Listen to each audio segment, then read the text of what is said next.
সর্বপ্রথমে সকলকে জানাই মেরি ক্রিসমাস। তো ক্রিসমাসে কেক না বানালে হয়, আর এরকম সফট আর এত টেস্টি। চলুন দেখে নেওয়া যাক কিভাবে বানিয়েছি। চিনি ডিম ছাড়াই বানিয়েছি আর দুর্দান্ত খেতে হয়েছিল। এই দেখুন, 1 কাপ ময়দা নিয়েছি, এটা হাফ কাপ নলেন গুড় আর 2 packet Amul spray milk powder. তো আশা করি সকলেই ভালো আছেন। সিম্পলি উর্মিতে আপনাদের সকলকে স্বাগত রইল। একটা বড় বোল নিয়েছি, তাতে নলেন গুড়টা দিয়ে দিয়েছি। এটা কিন্তু হাফ কাপ লেখাই আছে, আপনারা দেখতে পাচ্ছেন কিনা জানি না।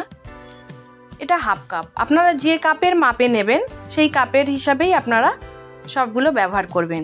এটাও হাফ কাপ নিয়েছি টক দই। আর এখানে এই হাফের হাফ মানে 1/4 কাপ ঘি আর রিফাইন তেল আমি মিশিয়ে নিয়েছি। পুরোটা ঘি দিইনি, পুরোটা তেলও ব্যবহার করিনি, একটু ঘিয়ের সেন্টও আসবে ওই কারণে একটু ঘি দিয়েছি। দিয়ে খুব ভালো করে তিনটেকে মিশিয়ে নেব। খুব ভালো করে বিট করতে হবে। ইলেকট্রিক বিটার হলে তো কথাই নেই, আর না থাকলে এক বিটার দিয়ে করলেই হবে। এবার ওই 1 কাপ ময়দা আমি নিয়েছি।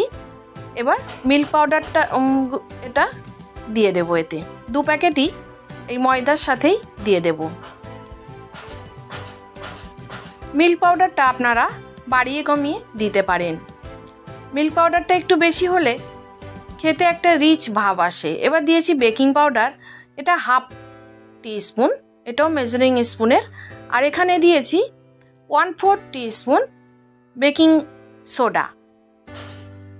এই মাপটা অবশ্যই মাথায় রাখবেন, খুব ভালো হবে কেকটা। এবার খুব ভালো করে একসাথে এগুলোকে চেলে নিয়েছি। এই দেখুন, কিছু বেরোয়নি, সামান্য একটু বেরিয়েছে। এবার দিয়েই খুব ভালো করে এটাকে মিশিয়ে নেব, নাহলে লাম্পস পড়ে যাওয়ার সম্ভাবনা থাকে। ময়দাটা দেওয়ার পরেই খুব ভালো করে এটাকে ফেটাতে হবে। যত ফেটানো হবে কেক তত ভালো হবে। একটু টাইট লাগছে, ওই কারণে আমি একটু রুম টেম্পারেচারের লিকুইড দুধ একটু ব্যবহার করলাম। এটা গোল যে ডাবু থাকে সেই ডাবুর 1 ডাবু দিয়েছি। যতটা লাগবে আমি একসাথে দেব না, পরে যদি লাগে দেব। আর যদি এতেই হয়ে যায়, দেখুন এতেই হয়ে গেছে, আমার আর দিতে লাগেনি।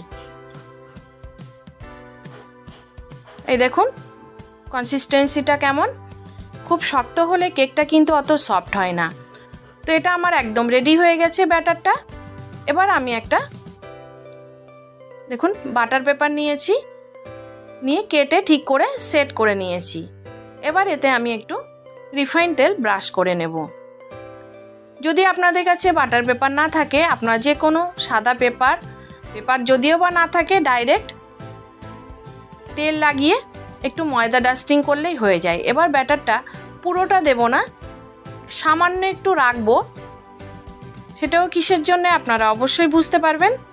দিয়েই দেখুন একদম অল্প একটুখানি ব্যাটার আছে, তাতে আমি আর একটু খেজুরের গুড় দিয়ে এটাকে একটু কালারটাও চেঞ্জ হয়েছে, আর একদম উপরে থাকবে, খেতে দারুণ লাগবে। এইভাবে সবগুলো দেব। দিয়ে এবার একটা কড়াইতে আমি, এটা কিন্তু লবণ, মোটা লবণ 1 কেজি আমি কিনে রেখে দিই বেকিং পারপাসে। তো ওটা দিয়ে একটা স্ট্যান্ড বসিয়ে কেক টিনটাকে বসিয়ে দিলাম। দিয়ে ঢাকনা বন্ধ করে দিয়েছি। এটা কিন্তু আগে থেকে ফ্রি হিট করে রেখেছিলাম 10 মিনিট ধরে। তারপরে হাই ফ্লেমে আমি 5 মিনিট রাখবো। রাখার পরে 5 মিনিট হয়ে গেছে। এবার লো ফ্লেম করে দিয়েছি। লো ফ্লেম করে আমি 10 মিনিট বাদে একটু ওপেন করে দেখলাম, দেখুন কত সুন্দর ফুলছে। তারপরে আবারও 15 মিনিট পরে আমি দেখলাম আমার এর কেকটা খুব তাড়াতাড়ি হয়ে গেছে, 25 মিনিটেই তৈরি হয়ে গেছে। এবার দেখুন মাঝখানটা মনে হচ্ছে না যে নরম, কিন্তু নরম নয়। এই দেখুন কাঠিতে কিছুই লাগেনি। যেহেতু উপরে আমি একটু গুড়ের পরিমাণটা বেশি দিয়েছি, তাই উপরটা এমন হয়েছে। কত নরম এই দেখুন, বুঝতে পারবেন। এটা এখন তোলাই যাচ্ছে না। এই দেখুন এত সফট, আপনারা না বানিয়ে খেলে বুঝতেই পারবেন না। তো কেমন লাগলো আমার এই ক্রিসমাস স্পেশাল কেক। যদি ভালো লাগে অবশ্যই লাইক শেয়ার কমেন্ট করতে ভুলবেন না। আর নতুন বন্ধুদের কাছে রিকোয়েস্ট রইল চ্যানেলটি সাবস্ক্রাইব করে আমার পাশে থাকার জন্য। আর পাশে থাকা বেল আইকনটি অবশ্যই প্রেস করে দেবেন, যাতে আমি ভিডিও ছাড়লে নোটিফিকেশন সবার আগে আপনার কাছে পৌঁছায়।